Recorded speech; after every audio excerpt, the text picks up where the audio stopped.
안녕하십니까. 저는 그 139회 그 건설안전기술사 합격한 사람이고요. 그 저희 윌리 교수님 강의를 들었습니다. 2년 전에. 24년도 3월 달부터 들었고요.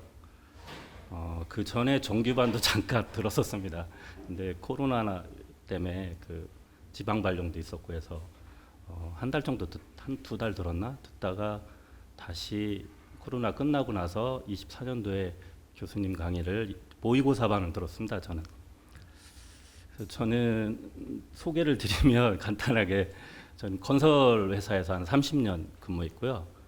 그 직무 분야는 안전입니다. 대학도 안전공학과를 나왔고요. 시험에는 전혀 상관없습니다. 근데 안전관리를 했다고 해서 도움이 조금 되는 건 있지만 뭐 지금도 건설 현장에 근무하고 있고요. 지금은 안전관리를 안 하고 다른 업무를 하고 있습니다. 시험을 보게 된 동기가 저는 좀 특이한데 동기가 있어야 됩니다. 근데 저는 동기가 저희 와이프가 그 한국사 1급을 따고 요양보호사를 따더라고요. 그래서 저도 가만히 있다 뭐 좀 해봐야 되겠다. 그래서 기술사를 다시 도전했는데 동기는 중간에 자꾸 포기가 되고 바뀝니다. 근데 동기부여는 중요합니다. 저는 나중에는 진짜 힘들었거든요. 그래서 공부한 게 너무 아까워서 포기를 못 하겠더라고요. 그래서 시험은 계속 봤습니다. 저는 한 번도 안 빠지고 교수님 강의 듣기 전에 한 달도 안 되고 공부도 안 했는데 시험 그때부터 봤습니다. 1교시만 보고 war라겠어요. 그래서 도시락도 안 싸가고 초코바만 2개 가지고 갔는데 1교시 끝나고 서술도 한번 풀어보자 해서 서술까지 풀고 뭐 어떻게 4교시까 봤는데 점수가 잘 나왔어요. 처음 본 거 치고는. 근데 나중에 교수님이 말씀하신 거하고 좀 매칭이 돼요.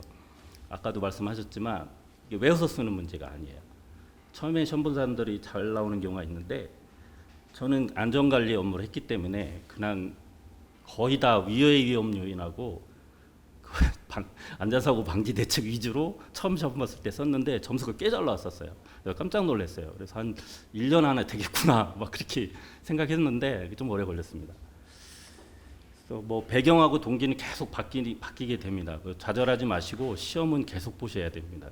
그래서 시험을 보시다 보면 자기도 모르게 좀 능력치가 상승하게 되는데요. 점수는 제가 55점부터 시작해갖고 59점까지 갔다가 급격하게 떨어져서 52점도 맞아봤어요. 그래서 그 다음에 56점 맞고 60점 넘게 맞았는데 이번 회차에도 제가 좀 실수를 했어요. 그래서 원래 합격을 할 줄 몰랐어요. 교수님이 항상 말씀하셨거든요. 이상한 문제 고르지 말라고. 이상한 문제가 뭐냐면 뭐 인체공학이나 뭐 인간공학이나 산업심리학공학 문제나 뭐 이런 것들은 점수가 잘 안 나와요. 그동안 암만 잘 써도 45점 맞기 힘들더라고요. 그러니까 문제가 간단하거나 시공 문제를 고르시는 게 좋고 문제나 간단한 것들은 내가 알아서 써도 점수를 45점 줘요. 되게 안전 관련된 문제들을 쓰면은. 그래서 시험 보실 때 문제가 긴 것들이거나 뭐 인간공학이거나 이런 것들은 좀 자중하셔야 돼요. 되게 점수 안 줘요, 심사위원들이. 그 이유는 시공기술사분들이 채점한 위주로 점수가 매기기 때문에 그쪽 분야는 좀 삼가하시고 지금 쓸 게 없으면 쓰시되 시험 보실 때는 되도록이면 시공 관련된 문제를 쓰시는 게 좋고 문제가 짧게 돼 있는 것들이 있어요. 뭐 이번에도 조적공사 나왔는데 조적공사 그냥 이렇게 해놓고 뭐 방지대책 뭐 이런 거 쓰라고 해서 한 줄짜리인데 그런 거 고르시는 게 좋아요. 팁을 드리자면 그러면 그런 것들은 그냥 뭐 재해 원인이나 위험 요인이나 뭐 이런 것들만 쓰고 시공 순서만 쓰고 안전관리 대책만 써도 점수 잘 줘요. 근데 복잡하게 문제를 풀어 나온 것들은 진짜 잘 써야 되거든요. 시험 쓰다 보면 까먹고 물어보는 문제를 그렇게 하시면 될 것 같고요. 저는 학원을 꼭 들어야 된다고 생각해요. 저는 교수님이 코멘트를 다뤄줬는데 처음에 모의고사 들 때 코멘트가 거의 X 수준이었습니다. X 전부 다 다시 이런 수준이었어요. 그래서 남현동씨 이거 아니야 이렇게 해서 전체 통으로 막 답안을 써서 보냈는데 바꿔서 보내주고 그랬거든요. 근데 그래서 이제 계속 제출하다 보니까 자기가 스킬이 늘어요. 자기도 모르게. 저는 좀 바보 같은 짓도 많이 했어요. 뭐 교수님 뭐 알려주는 거 외에 저는 10년치 문제를 제가 엑셀에다 다 넣습니다. 그래서 건진법, 산안법, 뭐 재난안전법 해갖고 법에 나온 문제 관련된 것들 분리하고 뭐 건축 문제, 토모 뭐 해서 시사 문제 해갖고 쫙 10년치를 제가 입력한 다음에 잘 많이 나오는 것들이 있더라고요. 그래서 분석을 했었어요. 저는 공부 안 하고 그 분석만 했습니다. 그래서 제가 그걸 잘 찍어요. 문제 나오고 거의 50% 확률로 제가 문제를 찍거든요. 제가 찍은 문제는 5, 60% 나오더라고요. 근데 제가 찍으면 뭐예요? 잘 못 푸는데 점수가 안 나오는데 그 짓도 좀 바보긴 한데 근데 그걸 해보니까 시험의 유형을 보여요. 시험의 유형이 딱 뭐는 꼭 나온다가 나와요. 그래서 관연도 문제를 좀 유심히 살펴보시면 기계 문제는 꼭 나오고 뭐 이런 것들을 느껴요. 그래서 뭐 방법이라고는 방법인데 시험 보실 때 저는 방법을 딱 정했었어요. 모르는 문제 나오면 무조건 풀어야 되거든요. 모르는 문제도 쓸 수 있으면 합격입니다. 제가 보기에는. 교수님이 처음에 내가 이해 못한다고 말씀하셨는데요. 처음에 교수님이 뭐 여기다가 커피에 대해서 써봐. 거기서 뭐야? 하고 동영상 보면 나오는데 처음에는 저 뒷자리에 앉아갖고 제가 팔짱 끼고 도대체 뭔 얘기를 의도하시는 거지? 하고서 이해를 못했어요.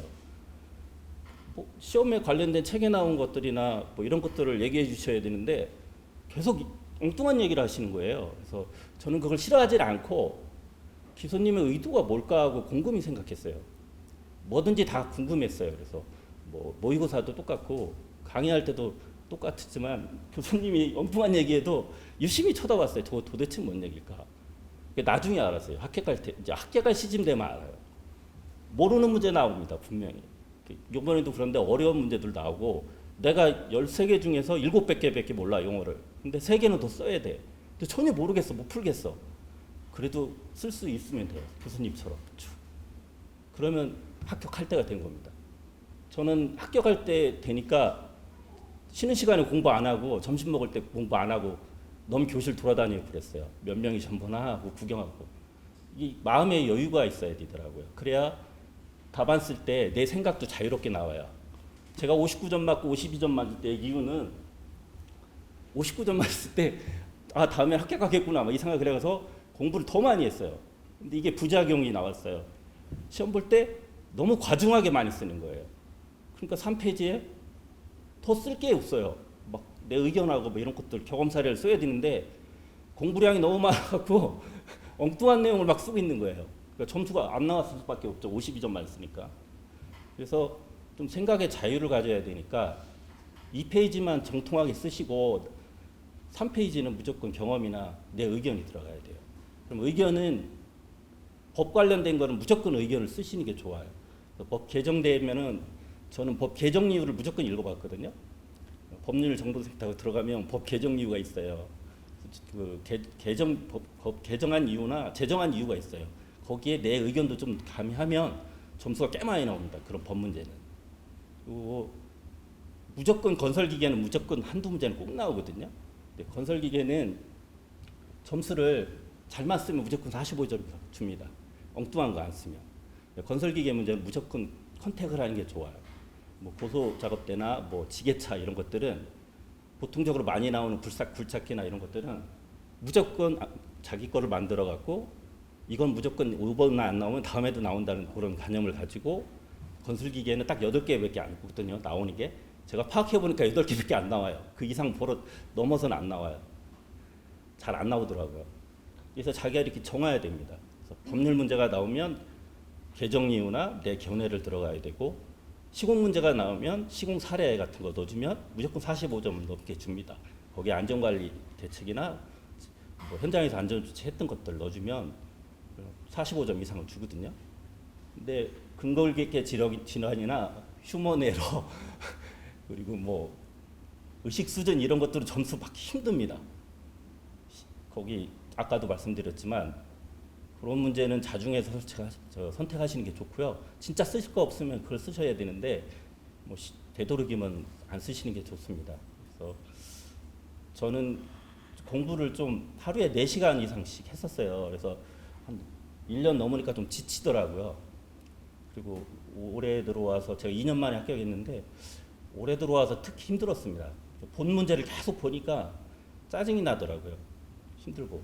그래서 뭐를 했냐면 제가 원래 썸머리를 안 하는데 서브노트를 만들기 시작했습니다. 그래서 교수님 그 아인슈타인 그 교재 그것처럼 나도 한번 만들어 보자. 그래서 용어는 한 500개인가 600개를 제가 답안을 작성해 봤고요.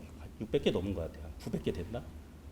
그리고 서술 문제는 테마별로 해갖고 거의 90개인가 해서 제가 서브노트를 만들었어요. 테마별로 해갖고 각 법률이면 법률, 시공이면 시공, 건축이면 뭐 이런 식으로 해서 그래서 나도 한번 책을 교수님처럼 만들어보자. 그거 하면서 좀 공부가 되더라고요. 머릿속에 정리가 되고. 그래서 제가 뭐 교수님 이렇게 말씀하시는 거 어떤 분들은 뭐 이상하다고 생각하시는 분도 있을 텐데 전혀 그렇게 생각하시면 안 돼요. 저도 교수님한테 많이 혼나고 뭐 아까도 말씀드렸지만 빨간 볼펜으로 쫙쫙 글 정도였으니까 처음에는 다시 막 원 페이지를 다시 해오라고 뭐 이런 식으로 했으니까. 근데 학원에서도 처음부터 100% 다 안 알려주죠. 머릿속에 들어오지도 않고 자기가 느껴야 돼요. 느껴야 되는데 뭐 3년 걸린 사람도 있고 3개월 걸린 사람도 있고 5년 걸린 사람도 있고 뭐 저처럼 뭐 평균 2, 3년 걸린 사람들도 있는데 포기만 안 하면 돼요. 저는 시험을 8번 봤습니다. 한 번도 안 빠지고 시험 보다 보면 자기만의 스킬이 생깁니다. 그리고 정리들 하실 텐데 그 정리한 게 계속 업로드가 돼요. 업그레이드도 되고 그래서 거기에 실력 차이가 쌓입니다. 그러면 합격할 때쯤 되면 제 개인적인 생각인데 모든 문제를 다 쓸 수 있구나. 나는 내가 그렇게 생각했거든요. 나는 여기 나온 30몇 문, 39문제를 다 쓸 수 있어.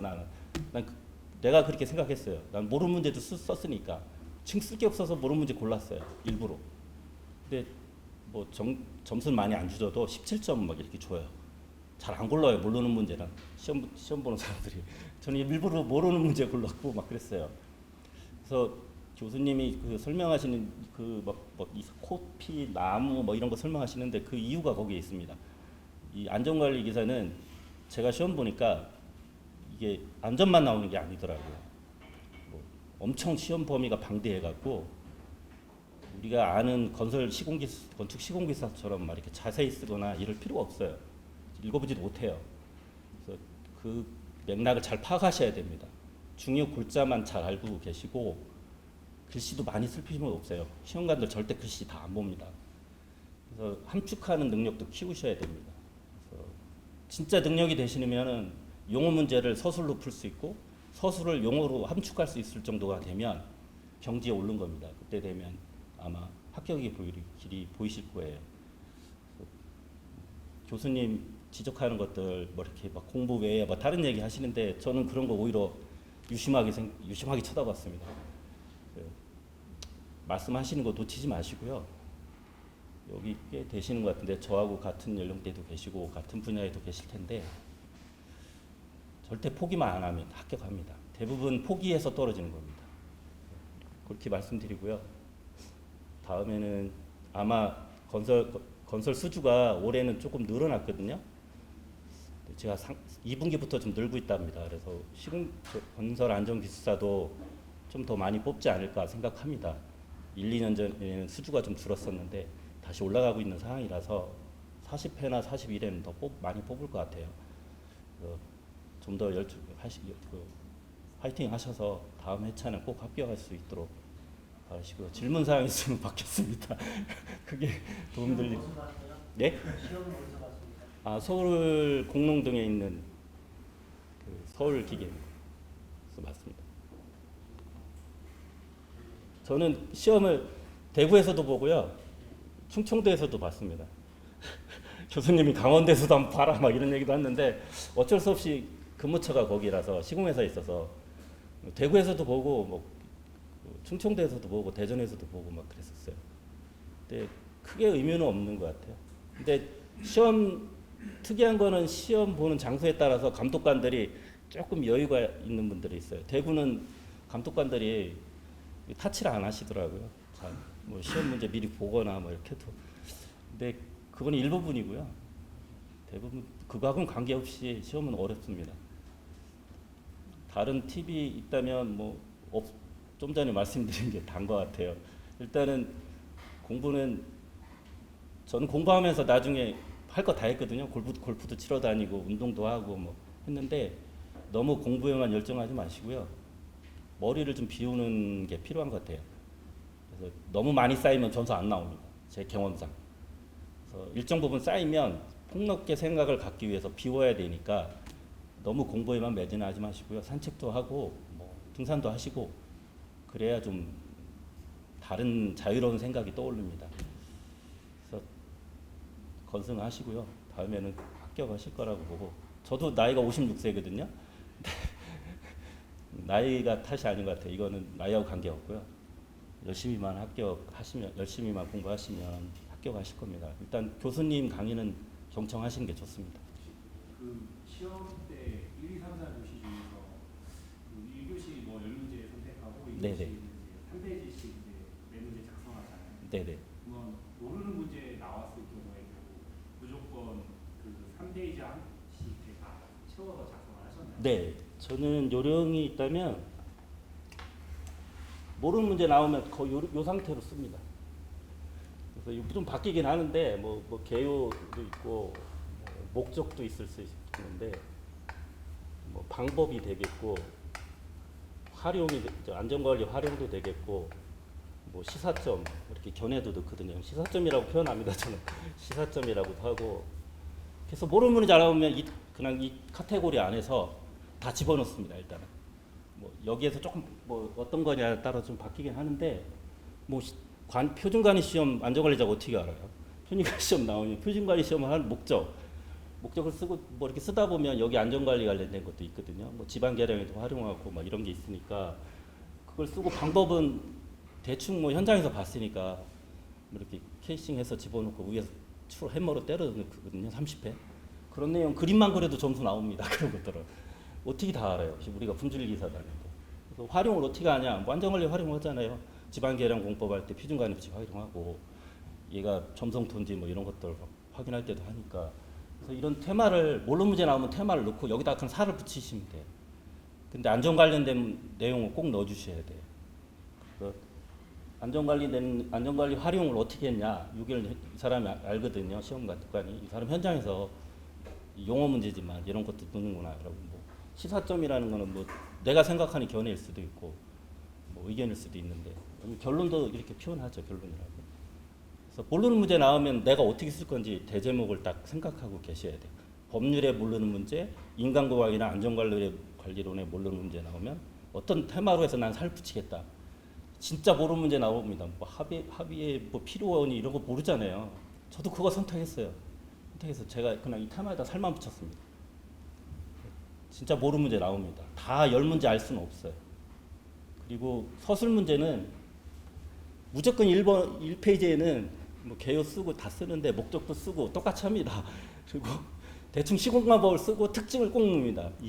여기에 대한 특징을 넣어주고 2페이지부터는 이제 물어본 답을 쓰는데 교수님이 항상 그랬어요. 위험성 평가에 나오는 내용만 써도 점수 나옵니다. 맞아요. 위험성 평가에 나오는 내용 쓰면 점수 무조건 줍니다. 42점 줍니다. 3페이지에다가 내가 사례나 경험을 넣으시면 뭐 45점 줍니다. 진짜 모르시면 그거 쓰시면 돼요.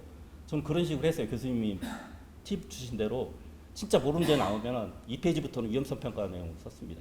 위험 요인하고 재예방 대책을 제 나름대로 이렇게 정리한 게 있어요. 그런 것들을 넣어줬습니다. 다 똑같습니다. 어차피 재예방 대책은 똑같이 조금씩만 틀리고요.